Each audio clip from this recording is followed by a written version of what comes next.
Okay guys, here is my last video in the series talking about the Olaplex line and the products that I've incorporated into my routine so far. If you haven't watched the first two videos in this series, make sure you circle back and go watch those first before you watch this video. The latest product that I've incorporated into my hair care routine is the Olaplex No. 6 Bond Smoother. This is a leave-in reparative styling cream that eliminates frizz, nourishes, and protects. I struggle with very dry, thick, long, frizzy hair. And just by switching out my shampoo and conditioner and using the deep conditioning mask, which I talked about in the first video with Olaplex, I have seen a drastic difference in terms of the frizz control and the moisture and the hydration of my hair.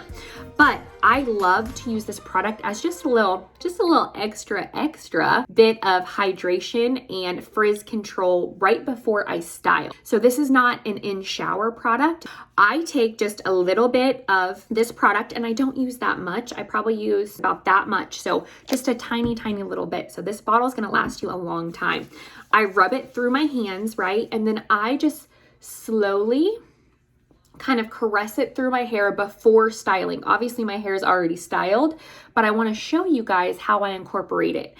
And especially if I'm going to be doing straight hair, because when I straighten my hair, it tends to get super frizzy. So if I'm doing straight hair, I will use a ton of this just from about right here all the way down to my ends, and it makes a huge difference. Like you can see even just the difference between that and that, applying another layer of it on top of my styled hair, just to help really tame down the frizz and the dryness, and it helps so much. So if you struggle with frizz in your hair, you definitely need to incorporate this product.